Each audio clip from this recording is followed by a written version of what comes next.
Her hand shook as she sent the text. He broke my arm. Mom, please help, but it landed in the wrong inbox. And the man who answered wasn't her mother at all. When the Mafia boss replied, I'm on my way, the entire night detonated because the stranger who kicked down her door wasn't coming to rescue her. He was coming to claim her. But what he finds on the other side of that bathroom door changes everything. If you're hooked in and want to enjoy this story, go ahead and subscribe. And drop a comment letting me know where you're watching from. It's always amazing to see where everyone's watching. Plus, tomorrow I've got another incredible story lined up, and you definitely don't want to miss it. Alright, back to the story. The fracture in Lillian's arm screamed louder than she could as she pressed her spine against the cold bathroom tiles, her functioning hand white-knuckled around her phone. Crimson streaked down from her temple, mixing with tears that turned everything into watercolor smears. Beyond the locked door, Caleb's boots scraped across the hardwood pavement. Deliberate, the sound of a hunter who knew his prey had nowhere left to run. Baby, I know you're scared. His voice dripped honey and venom in equal measure. Just open up. We'll fix this. We always do. They'd never fixed anything. He'd just convinced her the breaking was her fault. But tonight, staring at the unnatural angle of her forearm, Lillian knew there was no fixing this. The bone had snapped clean. She'd heard it crack beneath his grip when she'd mentioned leaving. Every breath dragged razor blades through her chest where he'd shoved her into the sink. She needed help. She needed her mother. Through vision swimming with shock and pain, she fumbled to her contacts, left thumb shaking as it hunted for Mom. Each tap sent lightning up her shattered arm. The letters blurred together, but she forced the message through. Mom, please. He broke my arm. I'm scared. He won't let me leave. Send. The doorknob rattled violently. Lillian, don't be dramatic. Open. This. Door. Her phone vibrated against her palm. Thank God. Except, who is this? Ice flooded her veins. No. She stared at the message thread, at a number she'd never seen before. In her terror, through tear-blurred vision and swelling, she'd hit the wrong digit. Before she could process the catastrophe, another message arrived. Where are you? Are you safe? I'm done asking nicely. Caleb's voice dropped to something darker, something honest. I'm going to count to 3, and then this door comes down. And when it does, Lillian, when it does, you'll understand what happens when you disrespect me. Her thumb flew across the screen, desperation overriding confusion about who this stranger was. Locked in bathroom. 414 Oak Street. Apt 6C. Don't call cops. He's connected. He'll make it worse. It wasn't a lie. Caleb had repeated it so many times his cousin knew people. Dangerous people. People who made problems disappear. The police couldn't help her. No one could. 1. 3 dots appeared on her screen. Someone was typing. 2. The response appeared. I'm on my way. Not, I'm calling someone. Not, I'm sending help. I'm on my way. 3. The bathroom door exploded inward with a crack that made Lillian scream, splinters raining across the tile. Caleb filled the doorway, chest heaving, eyes wild with rage and righteousness. He'd teach her. He'd make sure she never. Heavy footsteps thundered through the apartment. Not from the hallway, from inside. Someone else was here. Multiple someones. Caleb's head whipped toward the bedroom. What the? A figure stepped into view, and every molecule of oxygen seemed to evacuate the apartment. The man wore a black suit that probably cost more than Lillian's car, stretched across shoulders built for violence. Tattoos crawled up his neck from beneath his collar, dark, intricate, the kind that told stories written in blood. His slicked-back blonde hair caught the light, but his eyes cold, pale, merciless, fixed on Caleb like a predator finally cornering dinner. When he spoke, his voice carried the absolute certainty of a man who'd never been told no in his life. Touch her again, and I'll rip your spine out through your throat. Caleb opened his mouth whether to threaten, negotiate, or beg. Lillian would never know because the tattooed man moved. One moment he stood in the doorway. The next, Caleb was on the floor, choking, the stranger's hand wrapped around his throat like a vice. No wasted movement, no hesitation, just brutal, efficient ending. Who? Lillian gasped, her broken arm cradled against her chest. The man's eyes shifted to her, and something in that glacial stare softened microscopically. But enough. You texted me, he said simply, as if that explained everything, as if crossing the city to destroy a stranger made perfect sense. Caleb wheezed beneath him, face purpling. Please, Lillian whispered, though she didn't know if she was begging him to stop or to finish it. The stranger seemed to hear what she couldn't say. He released Caleb, who crumpled, gasping, and stood, adjusting his cufflinks with blood-stained fingers. 2 more men in suits appeared behind him, their presence filling the small apartment with silent menace. "Get her to Dr. Santos," the tattooed man ordered without looking at his companions. Then, to Lillian, in a tone that somehow managed to be both command and comfort, "You're safe now, I promise." She should have been terrified. This man radiated danger like heat from a furnace, but as he stepped forward and carefully, impossibly carefully for hands that size, lifted her from the floor, supporting her broken arm with practiced gentleness, Lillian felt something she hadn't experienced in 2 years. Safety. "Who are you?" she managed, as darkness crept in at the edges of her vision, shock and pain finally claiming their due. The last thing she heard before unconsciousness took her was his answer, delivered with the weight of absolute truth. "Fernando Bonaparte. And you just became the most protected woman in this city." Lillian woke to leather and cologne. Her eyes fluttered open to find herself in the back of a vehicle that smelled like money. Real money. The kind that didn't come from paychecks. Soft leather cradled her body. The hum of a powerful engine vibrated beneath her. And beside her sat the tattooed man from her apartment, Fernando, watching her with those unsettling pale eyes. "Don't move too quickly," he said, his voice quieter now, almost gentle. "Your arm is stabilized, but it needs proper medical attention." Lillian's gaze dropped to her right arm, now secured in a makeshift sling fashioned from what looked like an expensive silk tie. The pain had dulled to a throbbing ache. Someone had given her something. When? Where? Her throat felt raw. "Where are you taking me?" "Somewhere safe. A doctor I trust." Fernando leaned forward slightly, and she noticed the blood spatters on his white shirt cuff, barely visible against the fabric. "Caleb's blood. Then somewhere you can rest without fear." Fear. The word triggered something, and suddenly she was back in that bathroom, Caleb's fist connecting with her face, her arm snapping, the terror that this time he really would kill her. "Breathe," Fernando commanded, and his hand tattooed, strong, capable of terrible violence, settled gently on her shoulder. "You're not there anymore. He can't touch you." "How did you—" Lillian's eyes filled with tears. She didn't have permission to shed yet. "How did you get there so fast?" "I just texted." "I was close." His jaw tightened. "And I don't waste time when someone asks for help." The car pulled into an underground garage, pristine and empty, except for vehicles that probably cost more than her entire year's salary. A man in a white coat waited by a private elevator, medical bag in hand. "Dr. Santos," Fernando said as he helped Lillian from the car with surprising care. "He'll take care of you." The next hour passed in a blur of examinations, x-rays from a portable machine, and the doctor's gentle hand setting her arm properly, while Fernando stood guard by the door like a sentinel. Santos asked no questions about how she'd been injured, didn't suggest calling authorities. He simply worked with the efficiency of someone who'd treated similar injuries before and knew better than to involve police. "Clean break," Santos finally announced, wrapping her arm in a proper cast. 6 weeks, maybe 8. The ribs are bruised, not broken. You were lucky." "Miss Jones." "Lucky." She almost laughed at that.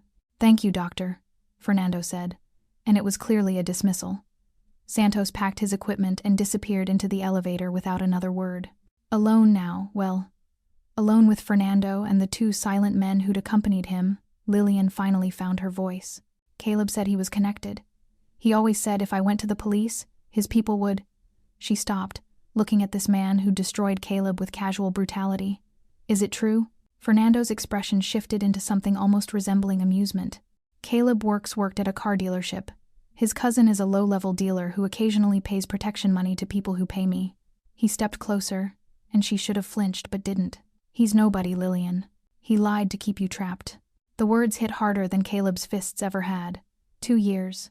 2 years of believing she couldn't escape, couldn't run, couldn't tell anyone because Caleb's connections would find her, and it was all a lie. "He's nothing," Fernando continued, his voice taking on an edge of cold steel. "And he will never touch you again. That's not a promise. It's a fact." "Why?" The question burst from her before she could stop it. "You don't know me. I texted a wrong number. Why did you come? Why are you doing this?" Fernando was quiet for a long moment, studying her with those ice-chip eyes. When he finally spoke, his voice carried a weight she couldn't quite understand. "Because you asked for help," he said simply. "And because I know what it's like when no one comes." Before she could process that revelation, He gestured toward the elevator. Come. You need rest, food, and safety. I have a place prepared. I can't just... Lillian started, but her protest died as exhaustion crashed over her. Where would she go? Back to that apartment where Caleb's blood still stained the floor? To her mother's, putting her in danger? She had nothing, no one, nowhere. Fernando seemed to read her thoughts. You can leave whenever you want, but tonight, let me give you what he never did, a choice. A choice. When had she last had one of those? She nodded, too tired and broken to argue, and let Fernando guide her into the elevator. As the doors closed and they ascended, she caught her reflection in the polished, steel, bruised, battered, arm in a cast, but somehow still breathing. And beside her reflection stood Fernando Bonaparte, the monster who'd saved her from another monster. She should have been terrified. Instead, for the first time in 2 years, Lillian Jones felt something dangerous blooming in her chest. Hope. The penthouse was a cage made of glass and luxury. Lillian stood at the floor-to-ceiling windows, watching the city lights blur through her exhaustion. Behind her, the space stretched out in shades of black, gray, and chrome, modern, expensive, and utterly foreign. Everything here probably cost more than she'd earned in her entire life. She was a waitress in a world built for kings. The bedroom is through there. Fernando's voice came from behind her, carefully measured. Bathroom is stocked with anything you might need. Kitchen too, though I'll have meals brought up until you're comfortable. Comfortable. As if she could ever be comfortable here. Lillian turned to face him, cradling her casted arm. In the soft lighting, Fernando looked different than he had in her apartment. Less like an avenging angel, more like a man. A dangerous man, yes, but still just a man. Why are you doing this? She asked again, because his earlier answer hadn't been enough. Men like you don't just save random women. There has to be something you want. Something flickered in his pale eyes. Hurt? Anger? It passed too quickly to identify. Men like me, he repeated, almost to himself. Then his gaze sharpened on her. What do you think men like me are, Lillian? She should have been intimidated, but pain and exhaustion had burned through her fear. Dangerous, powerful, the kind who don't do anything without a reason. You're right. He moved closer, and she forced herself not to step back. I am dangerous, I am powerful, and I don't do anything without a reason. He stopped just outside her personal space, close enough that she could see the intricate details of the tattoos on his neck, a dragon scales, she realized, breathing fire up toward his jaw. My reason is that you asked for help, and I don't ignore that. Ever. But no conditions, Lillian. No debt. No expectations. His voice softened slightly. Just safety. For as long as you need it. She wanted to believe him. God, how desperately she wanted to believe someone could offer kindness without strings attached. But Caleb had taught her that everything came with a price.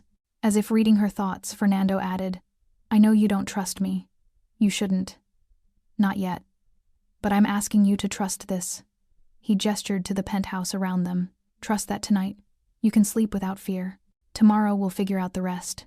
Tomorrow felt impossibly far away. Okay, she whispered, because what else could she say?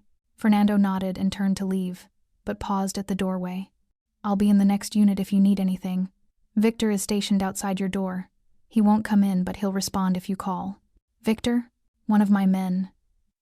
He looks scary, but he's harmless to anyone under my protection. A ghost of something that might have been a smile touched Fernando's lips.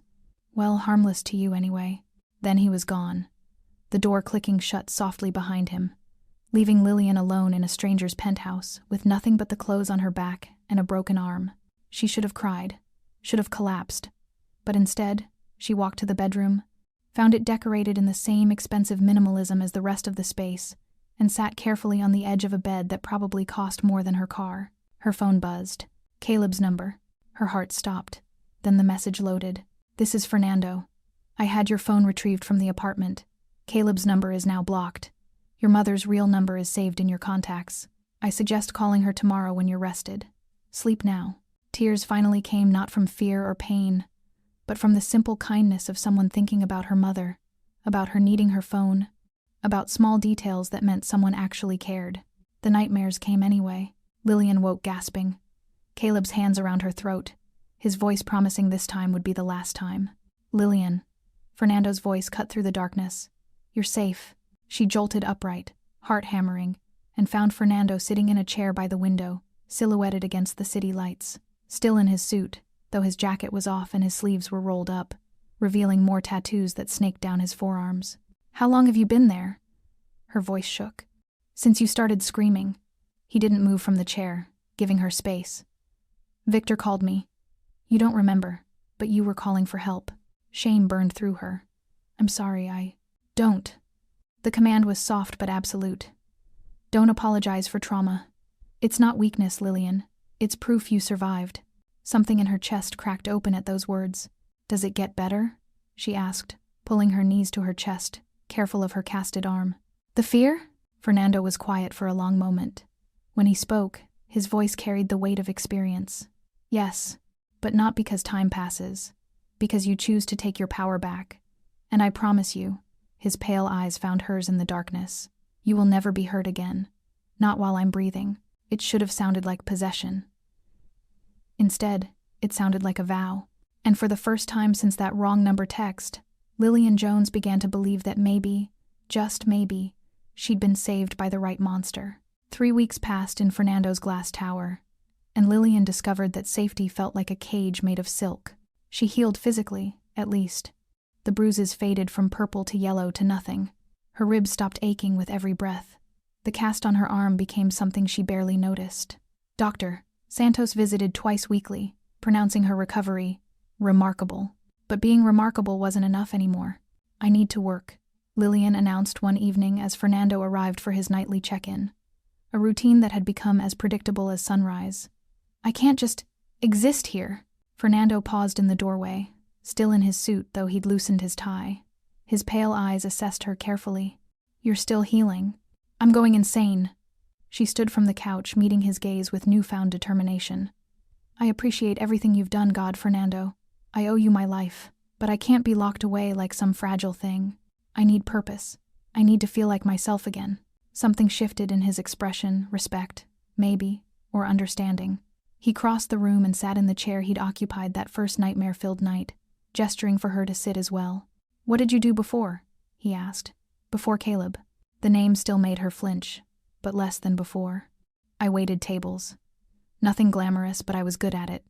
Made people smile, remembered their orders, handled the rush without breaking down." She looked at her casted arm. "I can still do that, even like this." Fernando was quiet for a moment, his fingers steepled beneath his chin. Then, "I own several restaurants. High-end establishments. The kind where a single meal costs what most people make in a week. I don't have experience with. I'm not offering you a serving position." He leaned forward, elbows on his knees. "I need someone to manage my flagship location. The previous manager retired suddenly. You'd oversee staff, handle scheduling, manage inventory, deal with vendors. Think you can do that?" Lillian blinked. "You're offering me a management position? Fernando, you're smart, resilient, and you understand hospitality. The rest you can learn." His gaze held hers. "But I need to know you want this because it's what you need, not because you feel obligated." "I want it," she said immediately, feeling something flutter in her chest that felt dangerously close to hope. "I want to prove I'm more than what he made me believe I was." Fernando's expression softened microscopically. "You already are. But if you need to prove it to yourself, then we start Monday." Relief and terror warred in her stomach. "Thank you." "Don't thank me yet. Victor will drive you there and back. Non-negotiable." When she started to protest, he held up a hand. "I have enemies, Lillian. People who would love to find a weakness in my armor. Right now, whether you want to be or not, you're associated with me. That makes you a target." The words sent ice down her spine. "What kind of enemies?" "The kind that don't play fair." Fernando stood, moving to the window. Against the city lights, his profile was sharp and dangerous. "There are people who would use you to hurt me. Rival families, ambitious underlings, law enforcement looking for leverage. You need to understand what you're walking into." Lillian joined him at the window, studying his reflection in the glass. "You're telling me this why? To scare me back into hiding?" "I'm telling you because you deserve the truth." He turned to face her directly. "You asked me who I am. I'm Fernando Bonaparte. I own this city's underworld, the clubs, the protection rackets, the networks that keep certain businesses running and certain politicians in office. I'm not a good man, Lillian, but I'm a man of my word." She should have been horrified. should have demanded to leave, to run, to get as far from this dangerous world as possible. Instead, she found herself asking, "And your word is that I'm safe?" "My word is that anyone who touches you will regret being born." The casual certainty in his voice made it a promise, not a threat. "Victor isn't just a driver, he's your shadow. And if anything happens, anything at all, you call me. Understood?" Lillian nodded, something warm and unfamiliar spreading through her chest. No one had ever protected her like this. Not her father, who'd left when she was 6. Not her mother, who loved her but couldn't save her from Caleb. Certainly not Caleb himself, who'd promised protection while delivering pain. But Fernando, this dangerous, tattooed king of the underworld, meant every word. "Why me?" she asked softly. "I'm nobody special. Just a waitress who texted the wrong number." Fernando's hand lifted, and for a moment she thought he might touch her face. Instead, he caught himself, letting his hand fall. "You're not nobody, Lillian. You're the woman who asked for help when you needed it most. Who survived when most would have broken. Who's choosing to live instead of hide." His pale eyes held hers with an intensity that made her breath catch. "That's not nobody. That's extraordinary." Heat flooded her cheeks as she looked away, overwhelmed by the sincerity in his words. "Monday, then," she managed. "Monday," Fernando agreed. "But Lillian, one more thing." "Yes? You're not my employee. You're under my protection. There's a difference. Remember that." She would. God help her, she would. 2 months into her new life, Lillian discovered something she'd forgotten existed: joy. The restaurant Celestial, Fernando called it, was everything she'd imagined fine dining could be. Crystal chandeliers cast prismatic light across white tablecloths. The kitchen hummed with precision and artistry. And somehow, impossibly, she was good at running it. Table 12 is complaining about the temperature of their wine, her assistant manager, Sophia, reported during the dinner rush. 3rd time this week. Lillian didn't hesitate. Comp their bottle, upgrade them to the reserve selection, and have chef personally explain the optimal serving temperature. Make them feel educated, not corrected. Sophia grinned. "You're scary good at this, you know that?" Maybe she was. Or maybe for the first time in years, someone had given her the chance to be good at something. She was reviewing inventory logs when Victor appeared in her office doorway, a mountain of a man with surprisingly gentle eyes. "Boss is here," he announced. Lillian's heart did something complicated in her chest. Fernando visited the restaurant twice weekly, always professional, always careful to maintain distance. But lately, the air between them had started to feel charged with something unspoken. She found him in the private dining room, jacket off, sleeves rolled up to reveal those mesmerizing tattoos. He'd been sampling the new menu, apparently, because several small plates sat before him. "Working dinner?" she asked, slipping into the chair across from him, making sure my investment is sound. But his eyes held warmth when they met hers. "How's the arm?" "Cast comes off next week." She flexed her fingers, still sometimes surprised by the lack of pain. "Dr. Santos says the break healed perfectly." "Good." Fernando pushed a plate toward her seared scallops with some sort of golden sauce. "Have you eaten today?" She hadn't. Again. "I was busy." "Lillian." His voice carried gentle reproach. "You can't take care of everyone else if you don't take care of yourself first." The words hit deeper than he probably intended. She picked up a fork, tasting the scallops. Butter, citrus, something earthy she couldn't identify. "Perfect." "It's good," she said softly. "You're good." Fernando leaned back in his chair, studying her with that unsettling intensity. "The staff adores you. Reservations are up 30% since you took over. You've turned this place into more than just a restaurant. You've made it feel alive." Pride bloomed warm in her chest. "I love it here. The work, the people, the challenge of it all. I wake up excited instead of terrified." "That's..." Her voice caught. "That's everything." Something flickered in Fernando's expression, satisfaction mixed with something softer. "You deserve that. Every day." The moment stretched between them, heavy with things neither seemed ready to say. Then Fernando broke it, pulling an envelope from his jacket. "Your first paycheck, plus a bonus for exceeding every metric I gave you." Lillian opened it and nearly dropped the check. "Fernando, this is too much. I can't." "It's exactly what you've earned." He stood, moving around the table. "And before you argue, consider this. You're managing a restaurant that generates 7 figures annually. Your salary reflects your value, not my charity." "But..." "Lillian." He was close now. Close enough that she could smell his cologne, something dark and expensive. Let yourself have this. Success, security, a life you've built with your own hands. She looked up at him. This dangerous man who'd given her everything and asked for nothing in return. Why don't you ever ask for anything? From me, I mean. Fernando's jaw tightened. Because what I want, you're not ready to give. The admission hung in the air between them like a lit match near gasoline. What if I am? The words escaped before Lillian could stop them, brave and terrifying and true. Fernando's pale eyes darkened. Don't offer things you might regret. I'm not Caleb's victim anymore. She stood, closing the distance between them until she could feel the heat radiating from his body. I'm not broken. I'm not fragile. I know exactly what I'm saying. Do you? His hand lifted to her face, thumb tracing her cheekbone with devastating gentleness. Do you know what it means to be mine, Lillian? The danger, the violence, the enemies who would use you to hurt me.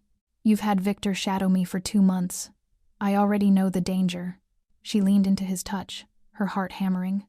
What I don't know is what happens if we keep pretending this, she gestured between them, isn't happening. Fernando's control cracked. She saw it in his eyes, felt it in the way his hand slid into her hair, tilting her face up toward his. If I kiss you, he said, voice rough, I won't be able to stop wanting you. And I don't share Lillian, ever. Good. She rose on her toes, closing the final distance. Because I don't either. Their lips met, and the world caught fire. Fernando kissed like he did everything else with complete certainty and devastating precision. His free hand found her waist, pulling her against him as he claimed her mouth with an intensity that made her knees weak. She tasted wine on his lips, felt the barely restrained power in his body, and understood with perfect clarity that she'd just crossed a line she could never uncross. She didn't want to. When they finally broke apart, both breathing hard, Fernando rested his forehead against hers. You're mine now, he whispered. Say it. Yours, Lillian breathed. And you're mine. His smile was pure possession. Always. The first bouquet arrived on a Tuesday. Lillian found it on her desk at Celestial, 24 black roses arranged with pristine precision, no card attached. Beautiful and vaguely threatening in equal measure. Secret admirer? Sophia asked, peeking into the office. Something like that. But unease prickled at Lillian's neck as she studied the arrangement. Fernando sent flowers, sometimes always white peonies, her favorite, which she'd mentioned once in passing. Never black roses. She texted him a photo. Yours? His response came within seconds. No. Don't touch them. I'm sending someone. 20 minutes later, Victor arrived with 2 additional men who swept her office like it was a crime scene. They bagged the flowers, checked for cameras, dusted for prints, all while Lillian watched, her earlier joy curdling into anxiety. It's a message, Victor said quietly. His usual gentle expression hardened into something dangerous. Boss needs to see you. Now. The drive to Fernando's headquarters, a sleek office building that fronted as a legitimate import-export business, felt longer than usual. Victor's tension bled into the car's atmosphere, and Lillian found herself gripping the door handle, her newly healed arm aching with phantom pain. Fernando met her in his private office, fury radiating from every line of his body despite his controlled exterior. He pulled her into his arms the moment the door closed, holding her like he needed to confirm she was real and whole. I'm fine, she murmured against his chest. It was just flowers. It wasn't just flowers. He pulled back, cupping her face with both hands. Black roses are a declaration. Someone knows you're important to me, and they're announcing their intent to use that against me. Fear crystallized in her stomach. Who? I have suspicions. Fernando's jaw clenched. The Kozlov family has been pushing into my territory for months. I've been pushing back. This would be their way of escalating. So what do? We do nothing. You stay protected while I handle this. At her mutinous expression, he softened slightly. Lillian, I need you to understand something. The people who sent those flowers aren't like Caleb. They're professionals. Cold, efficient, and they won't hesitate to hurt you if it serves their purpose. Then maybe I should leave. The words tasted like ash. Go somewhere they can't find me. Keep you safe by... No. The word was absolute. Fernando's grip tightened on her face. You think I'd let you run? Let you go back to being afraid, looking over your shoulder, wondering if you're putting everyone around you in danger? His pale eyes blazed. You're mine, Lillian. That means you stay where I can protect you. Always. But if I'm making you vulnerable, you're making me stronger. He kissed her forehead, her cheeks, her lips desperate and claiming. Before you, I was untouchable, because I had nothing to lose. Now I have everything, and that makes me more dangerous than I've ever been, because I will burn this city to ash before I let anyone take you from me." The ferocity in his voice should have frightened her. Instead, it ignited something primal in her chest, not fear, but fierce determination. "Then teach me," she said. "Self-defense, how to spot threats, whatever I need to know. I won't be helpless again, Fernando. Not for you, not for anyone." Pride flickered in his expression, mixing with reluctance. "It's not a game, Lillian. Real violence isn't like the movies. It's ugly and brutal and I know." She thought of Caleb's fists, the sound of her own arm breaking. "I've lived ugly and brutal. The difference is, now I want to fight back." Fernando studied her for a long moment, something shifting in his gaze, respect, desire, and a dark satisfaction that she wasn't cowering. "All right, but we do this my way. Victor will train you. Basic self-defense, situational awareness, how to use your environment as a weapon. And you? I'll be handling the Kozlovs." His smile was all predator. "Time to remind this city why my name is spoken in whispers." That night, Fernando broke his own rules. Instead of leaving her at the penthouse with Victor stationed outside, he brought her to his private residence, a sprawling home in the hills that somehow managed to feel more intimate than the glass tower downtown. "I need you close," he admitted, pouring them both wine in a living room that overlooked the city lights. "Just for tonight? Tomorrow we go back to protocol. But tonight you're scared," Lillian finished softly, joining him by the windows. Terrified. The admission clearly cost him. "I don't fear death, Lillian. I've made peace with violence, but the thought of someone hurting you, using you to break me." His hand found hers, fingers intertwining. "It's the only thing in this world that could destroy me." She set down her wine and turned to face him fully, reaching up to trace the dragon tattoo that wound up his neck. "Then we'll destroy them first." Fernando caught her hand, pressing it against his chest where his heart hammered. "You're not a victim anymore."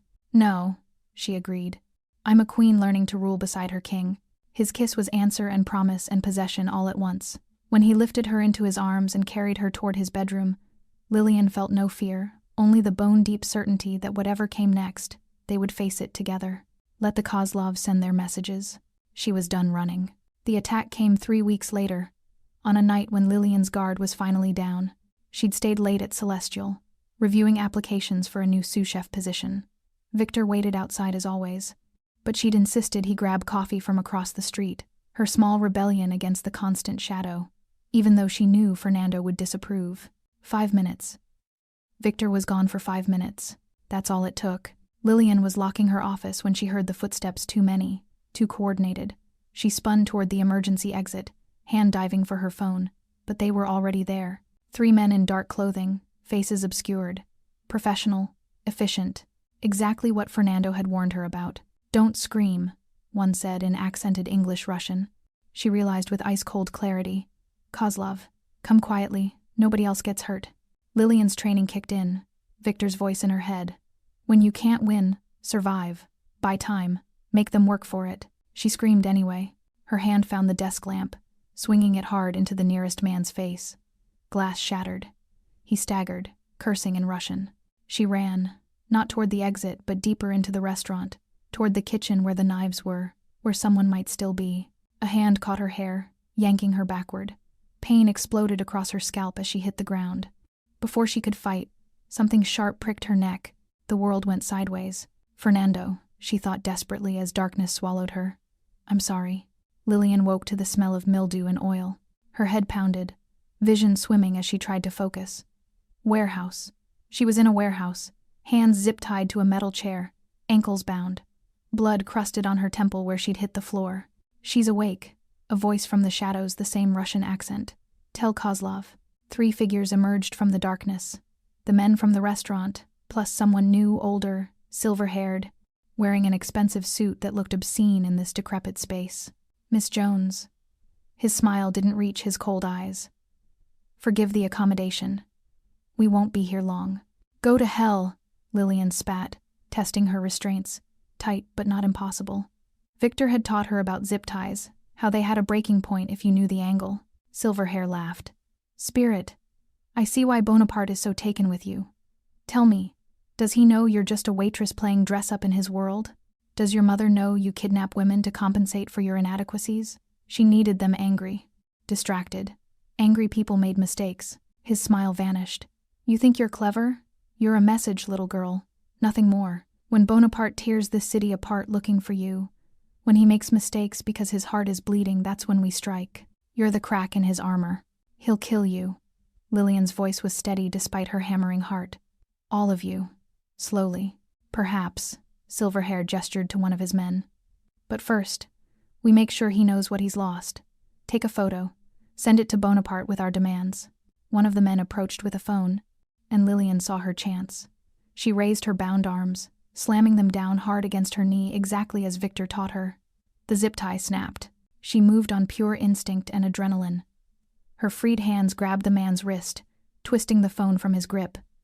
She drove her elbow into his throat, felt him choke and stumble. The phone clattered away, but she was already moving, launching herself at the second guard. Her kick connected with his knee. Victor's voice again. Joints break easy and he screamed, collapsing. Silverhair drew a gun. Time crystallized. Lillian dove behind a stack of crates as the shot echoed through the warehouse, wood exploding inches from her head. Her ankles were still bound, limiting her movement. She fumbled with the restraints, fingers shaking, knowing she had seconds before. The warehouse door didn't open. It exploded. Metal shrieked, hinges tearing free as the entire doorframe collapsed inward. Through the dust and chaos, a figure stepped through, and Lillian's heart seized. Fernando. He looked like death incarnate. His suit was torn, face bruised and bloodied, knuckles split and raw. But his eyes, God, his eyes burned with such concentrated rage that even Silverhair took a step back. You touched her, Fernando said, voice so cold it could freeze fire. You put your hands on what's mine. Behind him, Victor appeared with a dozen men, all armed, all moving with lethal precision. But Fernando raised a hand, stopping them. No, he said. This one's mine. Silverhair raised his gun, but Fernando was already moving faster than someone that size should move. The gun fired wild. Fernando's fist connected with the man's jaw, a crack that echoed through the warehouse. The older man crumpled. Then Fernando was at Lillian's side, hands gentle as they freed her ankles, eyes scanning her for injuries with desperate intensity. Did they hurt you? His voice cracked on the words. Lillian, tell me. I fought. She threw her arms around his neck, feeling him shake against her. I didn't give up. I fought back. Fernando buried his face in her hair, and she felt wetness on her temple that wasn't blood. I tore the city apart looking for you. Every contact, every favor, every threat, I would have burned it all down. I know. She pulled back to cup his battered face. I know, but I'm here. We're okay. His kiss was desperate, claiming, a promise written in touch. Take me home, Lillian whispered against his lips. Always, Fernando swore. Always. The warehouse became a tomb.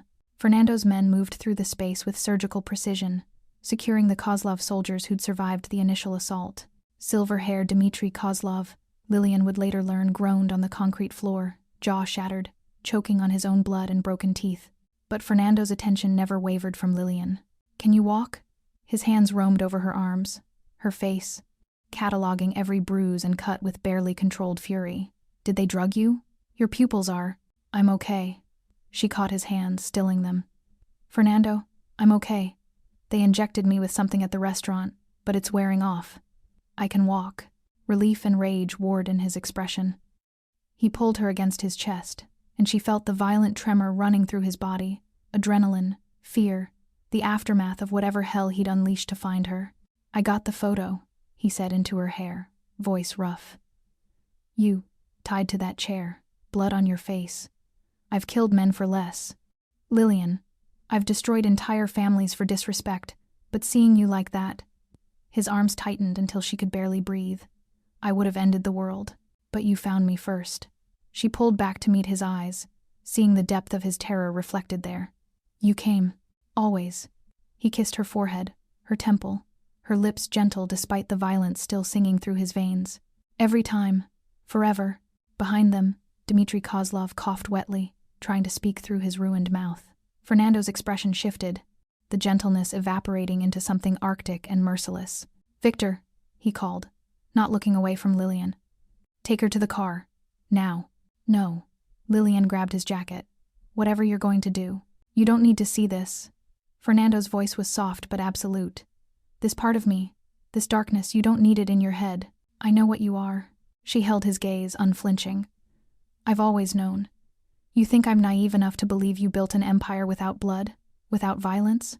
She glanced at Dmitri, felt no pity for the man who'd ordered her kidnapping. Do what you need to do. I'm not leaving you. Something flickered in Fernando's eyes, surprise, pride, desire, and a dark satisfaction that she wasn't turning away. You might have nightmares. I already have nightmares. Lillian touched the dragon tattoo on his neck, feeling his pulse hammer beneath her fingers. But I wake up with you beside me, and they don't matter anymore. Fernando studied her for a long moment, then nodded once. He turned to Dmitri, crouching beside the broken man with casual menace. You made a mistake, Fernando said conversationally, as if discussing the weather. You thought she was my weakness. But you failed to understand something fundamental about me, Dmitri. He grabbed the older man's silver hair, forcing him to meet his eyes. I don't have weaknesses. I have priorities. And anyone who threatens my priorities doesn't just die, they serve as lessons. Dmitri tried to speak, blood bubbling from his lips. No, don't talk. Listen. Fernando's smile was terrible. Your family is finished in this city. Your assets are being seized as we speak. Your soldiers will work for me or they'll disappear. Your name will become a cautionary tale. The man who touched Fernando Bonaparte's woman and learned what true power looks like. He released Dimitri's hair, letting his head crack against the concrete. Then Fernando stood, adjusted his torn suit, and turned to Victor. Make it clean, he ordered. No torture, no games, a bullet and then erasure. I want the Kozlov name to vanish from this city by sunrise. Copy that, boss. Victor gestured to his team, who moved with efficient brutality. Fernando returned to Lillian, and she saw the shift in him, the monster receding, the man emerging. He took her hand gently, carefully, as if she were made of glass despite knowing she'd just watched him order an execution without flinching. Let's go home, he said quietly. Dr. Santos is waiting. As they walked toward the exit, stepping over debris and defeated enemies, Lillian felt something settle in her chest. Not fear, not horror, but understanding. This was Fernando's world. Violence and power, loyalty and retribution. And she'd just chosen to stand in it beside him, eyes open, heart willing. She squeezed his hand. He squeezed back. The drive to Fernando's hilltop home passed in silence. Victor drove while Fernando held Lillian in the back seat, his arms wrapped around her like he couldn't bear to let go. She felt him breathing against her hair, measured, controlled, but too fast, still coming down from the fear and fury. I should have been there, Victor said quietly from the front seat, his usual gentle demeanor cracked with guilt. I left for 5 minutes. 5 fucking minutes, and they— It's not your fault, Lillian interrupted. I insisted you go. If anyone's to blame, no one is to blame except the men who took you. Fernando's voice carried absolute certainty. And they've paid for it. The finality in his tone ended the conversation. Dr. Santos met them at the door, medical bag already in hand. He examined Lillian in Fernando's bedroom, the same room where they'd made love just nights ago, now transformed into a makeshift clinic. Mild concussion, Santos announced after checking her pupils and reflexes. The drug in her system is mostly metabolized, probably midazolam or something similar. She'll be dizzy for a few hours, might have headaches. The cuts are superficial. He paused, meeting Fernando's eyes. She's lucky. And strong. Most people would still be unconscious after that dosage. She's extraordinary, Fernando corrected, and the pride in his voice made Lillian's throat tight. After Santos left with instructions for rest and hydration, Fernando drew a bath, something Lillian had never expected from this dangerous man. He helped her undress with careful hands, supporting her when dizziness made her sway, and settled her into water that smelled of lavender and eucalyptus. You don't have to do this, she murmured as he knelt beside the tub, gently washing blood from her hair. I need to. His jaw was tight, eyes focused on his task with almost desperate intensity. I need to take care of you, to know you're real and whole and safe. Please, Lillian, let me have this. So she did. She let him wash away the evidence of violence, let him dry her with soft towels, let him dress her in one of his shirts that swallowed her frame, and when he finally climbed into bed beside her, pulling her against his chest, she felt the tremor in his hands. I've never been afraid before, Fernando admitted into the darkness. Not of death, not of loss, not of anything. But today, when I got that photo, his voice cracked. I understood what real fear feels like, the possibility of a world without you in it. Lillian turned in his arms, cupping his face. I'm here. I fought like you taught me. I bought time until you could find me. We survived this together. You were incredible. He kissed her palms, her wrists, working his way up her arms with desperate reverence. Victor said you broke your own restraints. Took down 2 of my men before Dimitri drew on you. You're not a victim anymore, Lillian. You're a warrior. I'm your warrior, she corrected, then kissed him slow and deep and claiming, yours, Fernando. In this world, in your darkness, in everything. I choose this. I choose you. His kiss back was answer and vow and desperate need. When he made love to her that night, it was with a gentleness that belied his reputation, a tenderness that spoke of how close he'd come to losing her, and afterward, wrapped in his arms with his heart beating steady beneath her ear, Lillian finally let herself cry, not from fear or pain, but from the overwhelming relief of being home. I've got you, Fernando whispered, holding her as she shook. Always, mi amor. Always. Dawn broke over the city, painting the sky in shades of pink and gold. Fernando stood at the window, watching the sunrise, while Lillian slept in his bed, safe, whole, his. Behind him, his phone buzzed with confirmations. The Kozlov family was finished, their empire absorbed into his own. Dimitri's body would never be found. The warehouse had been scrubbed clean, but none of it mattered as much as the woman breathing softly behind him. She'd stood in his darkness and hadn't flinched, had watched him order death and held his hand anyway, had chosen his world, his violence, his love, knowing exactly what all of it meant. Fernando returned to the bed, sliding in beside her. She stirred, instinctively curling into him, and he wrapped his arms around her with fierce possession. Mine, he whispered against her hair. In her sleep, Lillian smiled. Yours, she murmured back, still dreaming. And Fernando Bonaparte, the city's most feared king, finally allowed himself to believe it. 6 weeks after the kidnapping, Lillian stood in Celestial's kitchen watching her staff work with the precision of a symphony orchestra. The restaurant had become more than a job, it was her kingdom, her proof that she'd become someone new, someone stronger. The headlines had called the Kozlov family's collapse a corporate restructuring. Those in the know understood it was a massacre, swift and total. And Lillian had stood at the center of it, the woman who'd sparked a war and survived. Table 6 wants to meet the manager, Sophia announced, appearing at her elbow with barely concealed excitement. They've been here 3 times this month, said they've never experienced service like this. Lillian smiled, straightening her jacket designer now, tailored to fit, purchased with money she'd earned through her own competence. Then let's not disappoint them. She moved through the dining room with confidence that would have seemed impossible 6 months ago. The woman who'd cowered in a bathroom with a broken arm felt like a stranger now, someone from another lifetime. But she hadn't forgotten her. She'd integrated her, learned from her, and become something fiercer because of her. After charming table 6, a wealthy couple celebrating their anniversary, Lillian returned to her office to find Victor waiting, his massive frame somehow folded into her guest chair. Boss wants to see you, he said, though his usual gruffness was softened by something that looked almost like pride. Said to tell you it's not urgent, but he'd appreciate you coming by when you have time. Appreciate? Lillian raised an eyebrow. Fernando doesn't ask. He commands. Victor's rare smile appeared. Yeah, well, you changed that. He's different now, softer around the edges, even if he'd gut anyone who said so. He stood, heading for the door, then paused. You're good for him, Miss Jones. Never thought I'd see the day when Fernando Bonaparte would smile like he means it. After Victor left, Lillian found herself staring at the photo on her desk, her and Fernando at a charity gala last week, his arm around her waist, both of them dressed in black tie elegance. But what struck her wasn't their clothes or the opulent setting, it was their faces. Fernando's rare, genuine smile, her own expression, confident and radiant, a woman who knew her worth and wasn't afraid to claim it. She'd come so far from that desperate text to the wrong number. Fernando's office occupied the top floor of his legitimate business headquarters, all glass and steel and understated power. His assistant waved Lillian through without hesitation. Everyone knew she had permanent clearance. She found Fernando at his desk, reviewing contracts, looking devastatingly handsome in a charcoal suit that emphasized his broad shoulders.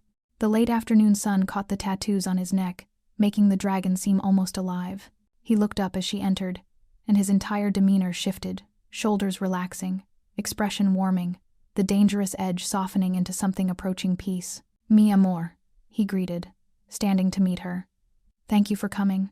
Victor made it sound important. She accepted his kiss, brief but claiming. What's going on? Fernando gestured to the sitting area by the windows, where a portfolio lay on the coffee table. I have a proposal. Sit.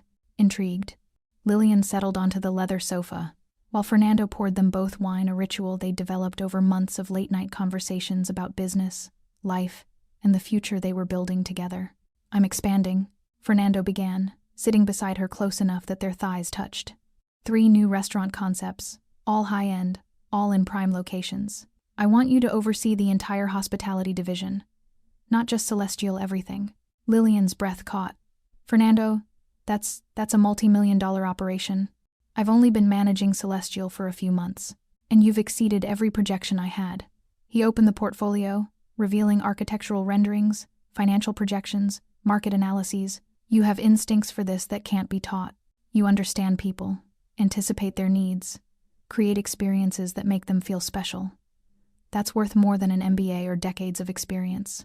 She studied the proposals, her mind already racing with possibilities. A modern izakaya, a Mediterranean concept, an experimental tasting menu restaurant that would push culinary boundaries. Each one was ambitious, risky, and absolutely thrilling. This is a huge responsibility, she said carefully. If I fail, you won't. Fernando's certainty was absolute. But even if something doesn't work, we learn and adapt. I'm not offering you this as a gift, Lillian. I'm offering it as an investment. You've earned this. She looked up from the portfolio to meet his eyes, seeing nothing but faith and pride reflected there. Why? Why do you believe in me so much? Because you've already proven what you're capable of. He took her hand, threading their fingers together. You survived abuse. You rebuilt yourself. You stood in a warehouse facing armed men and fought back. You chose to stay in my world knowing the danger, and you've thrived despite it. His thumb traced circles on her palm. If you can do all that, you can build an empire. And I want to watch you do it. Emotion tightened Lillian's throat. I love you, she said, the words coming easier now after months of saying them. I love you for seeing me as more than what I was. I love you for becoming more than anyone expected. Fernando pulled her into his lap, arms wrapping around her waist. You're not my employee or my rescued damsel, Lillian. You're my partner, my equal, the woman who makes me want to build something lasting instead of just ruling through fear. She kissed him, deep and claiming, pouring everything she felt into the connection. When they finally broke apart, both breathing hard, she made her decision. I'll do it, she said. But on one condition. Fernando's eyebrow arched. You're negotiating with me? Always. She grinned. I want a foundation. Something that helps women escaping domestic violence housing, job training, legal support. Everything I wish I'd had when I was with Caleb. The restaurants can fund it. I'll run both. Pride blazed in Fernando's expression. Done. I'll have my lawyers draft the paperwork. Just like that? Just like that. He kissed her forehead. You want to save people the way I couldn't save you soon enough. How could I say no to that? Lillian's eyes stung with grateful tears. You did save me. That night, that text, you saved my life, Fernando. No, mi amor. His voice was rough with emotion. You saved yourself. You just gave me the honor of being there when you did. That evening, Lillian stood in the foundation's future location, an empty building Fernando had purchased outright, ready to be transformed into a shelter and resource center. Victor had driven her, standing quietly in the doorway while she explored the space, imagining what it could become. Beds for women fleeing danger, counselors to help them heal, job training to help them build independence. A place she wished had existed when she needed it most. You're going to help a lot of people, Victor said quietly. Boss is proud of you. We all are. Lillian turned to face him. This gentle giant who'd taught her to fight and protected her like family. Thank you, Victor. For everything. The training, the protection, the terrible jokes that made me laugh when I wanted to cry. He shuffled, uncomfortable with praise. Just doing my job, Miss Jones. No. You went beyond duty. She crossed to him, rising on her toes to kiss his cheek. You treated me like I mattered when I didn't believe I did. I won't forget that. Victor's expression softened. You've always mattered. From that first night when Boss carried you out of that apartment like you were made of glass, we all knew you were special. Knew you'd change everything. Did I? Lillian asked, genuinely curious. Changed him, definitely. Victor smiled. Man used to be ice. Now he's fire, burns for you, protects you, builds for you. It's something else to see. As they left the building, Lillian's phone buzzed with a text from Fernando. Dinner at home tonight? I'm cooking. She smiled, typing back. You don't cook. I'm learning. For you.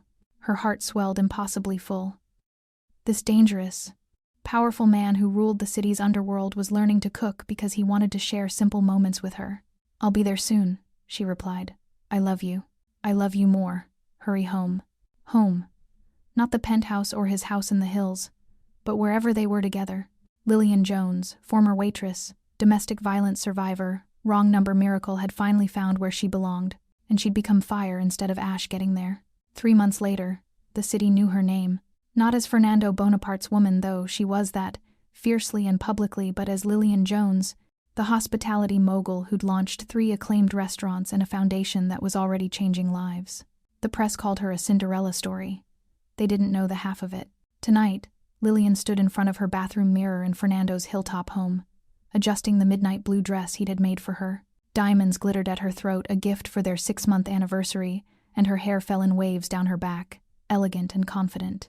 She barely recognized the woman staring back at her. Gone were the haunted eyes and defensive posture. In their place stood someone who'd learned to walk through the world without apologizing for taking up space. You look like a queen, Fernando said from the doorway, devastating in a black tuxedo that emphasized every dangerous line of his body. My queen. Flattery will get you everywhere, Lillian teased, turning to face him. Where are we going anyway? You've been cryptic all week. You'll see. He offered his arm, eyes warm with affection and something else, nervousness. Impossible. Fernando Bonaparte didn't get nervous. Victor drove them through the city as sunset painted the sky in shades of amber and rose. They passed Celestial, where Lillian's staff was handling the dinner rush with practiced excellence. Past the Foundation's headquarters, where the lights burned bright as volunteers worked late preparing for tomorrow's intake appointments. Her empire, built from ashes and determination. The car climbed into the hills, winding through exclusive neighborhoods until they reached a familiar destination. The rooftop restaurant where they'd had their first official date, back when everything between them was new and uncertain. Except tonight, the restaurant was empty. No other guests, no staff visible. Just candlelight and a single table set for 2, overlooking the city lights, spread below like a carpet of stars. Fernando, Lillian breathed, taking in the scene. What is this? This, he said, leading her to the table, is me being selfish, wanting you all to myself on a night that matters. They ate slowly, savoring food that somehow tasted better in the intimacy of this private moment. They talked about everything and nothing: the Foundation's first success story, the new restaurant's opening night chaos, Victor's terrible attempt at online dating that had them both laughing until they cried. It felt normal. Beautifully. Impossibly normal, despite the violence and danger that lurked in the shadows of their world. After dinner, Fernando stood, offering his hand. Come with me. He led her to the rooftop's edge, where the city sprawled beneath them, his city, the empire he'd built through blood and brilliance. The place he'd ruled alone until a desperate text message had changed everything. 6 months ago, Fernando began, his voice carrying an unusual vulnerability. You sent a message meant for your mother to a complete stranger. You were terrified, broken, bleeding. You asked for help. Lillian's throat tightened with memory. And you came. I came, he agreed, turning to face her fully. Because something in those words and that desperate plea reached through every wall I'd built around myself. I didn't know you, didn't owe you anything. But I came anyway. He took her hands, and she felt them trembling slightly. In that moment, you saved me as much as I saved you. You gave me purpose beyond power, a reason to be more than the monster people whispered about. You made me want to be worthy of the faith you placed in a wrong number stranger. Fernando, her voice cracked, tears already threatening. Wait, let me finish. He released one hand to reach into his jacket pocket. I've ruled this city for a decade. I've commanded armies, built empires, and made men tremble with a word. But I've never felt powerful, Lillian. Not truly. Not until you looked at me, all of me, including the darkness, and chose to stay. He dropped to one knee, and Lillian's heart stopped. The box he opened held a ring that took her breath, a deep blue sapphire surrounded by diamonds, catching the candlelight like captured starfire. You texted me for rescue, Fernando said, voice rough with emotion. But you rescued me too. From loneliness I didn't know I felt. From a life without meaning beyond control and fear. from believing I was nothing but violence. Tears streamed down Lillian's face as he continued. I don't deserve you. A smarter man would let you go, let you build a life free from the danger that comes with my world. But I'm not smart when it comes to you. I'm selfish and desperate, and completely irrevocably in love. His pale eyes blazed with absolute certainty. Marry me, Lillian Jones. Be my wife, my partner, my reason for everything. Let me spend the rest of my life proving that wrong number was actually fate, giving us both exactly what we needed. Yes. The word burst from her before he'd finished, joy and love and certainty flooding through her. Yes, Fernando. Always yes. He slid the ring onto her finger with shaking hands, then stood, pulling her into a kiss that tasted like salt from her tears and promise and forever. When they broke apart, both laughing and crying, Lillian held up her hand, watching the ring catch the light. It's perfect, she whispered. Like you. Fernando cupped her face, thumbs wiping away her tears. Like us. We're not perfect, Lillian corrected, thinking of all the broken pieces that had brought them together. We're scarred and dangerous and probably a little bit insane. Exactly. His smile was pure wicked satisfaction. Perfect for each other. She laughed, the sound bright and free in the night air. What happens now? Do we have a big wedding? Announce it to the world? Deal with your enemies who'll see me as an even bigger target? Now? Fernando pulled her closer, until they were swaying together to music only they could hear. Now we do whatever we want. Big wedding or courthouse, public or private, I don't care. As long as you're mine by the end of it. I'm already yours, Lillian reminded him. Have been since you kicked down my bathroom door. Then let's make it official. Next week, next month, tomorrow. You choose. She considered, thinking of how far they'd both come. 3 months, she decided. Give me time to plan something that represents us both the light and the dark. Fernando's expression softened with pride. A queen who knows what she wants. God, I love you. I love you too. She rested her head against his chest, listening to his heartbeat steady and strong and hers. Even when your world is dangerous, even when your enemies send threats, even when loving you means walking through fire, I'll burn anyone who tries to hurt you, Fernando vowed against her hair. We'll raise cities. We'll destroy anyone and everyone who threatens what we have. You know that, right? I know. And she did. Had seen firsthand the lengths he'd go to, the violence he was capable of in her name. And I'd do the same for you. We're equals in this, Fernando. Partners, he agreed. King and queen of this beautiful, broken empire. They stood there for a long time, wrapped in each other and the city lights, both marveling at how a wrong number had become so perfectly right. Later that night, back at home, Lillian stood at the bedroom window watching dawn approach. Fernando slept behind her, finally at peace after making love with a tenderness that had left them both shaking. Her phone buzzed with a text from her mother they'd reconciled months ago, after Lillian had finally found the courage to explain everything. Can't wait to meet him properly, Mija. Love you. Lillian smiled, typing back. He's one of the good ones, Mom. In his own way. Not conventionally good, no. Fernando would never be that. He was violence and power, danger and control. But he was also loyalty and protection, fierce devotion and unexpected gentleness. He was hers. She looked at the sapphire on her finger, then at the sleeping man who'd given it to her. This dangerous, complicated, beautiful man who'd answered a desperate text and changed both their lives forever. Let anyone try again, Lillian whispered to the empty room, to the city beyond, to any enemy foolish enough to test them.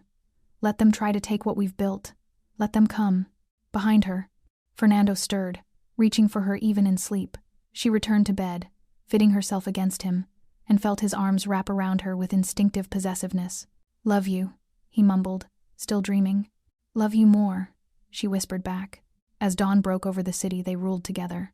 Lillian Jones, soon to be Lillian Bonaparte, finally understood what she'd found that desperate night when she'd texted the wrong number. Not just rescue, not just protection, but partnership with someone equally broken and equally fierce. Someone who'd seen her at her weakest and recognized strength. Someone who'd given her not just safety, but the courage to become dangerous in her own right. They'd both been saved by that wrong number, and neither would ever be helpless again. Together, they were unstoppable. Together, they were home. Thanks for sticking with this story till the end. If you enjoyed it, you're going to love the next one. It's packed with unexpected turns and heartfelt moments. Click the image on your screen to keep the journey going, and make sure to hit subscribe for more amazing stories. Drop a comment and rate this story from 1 to 10. I can't wait to see what you think.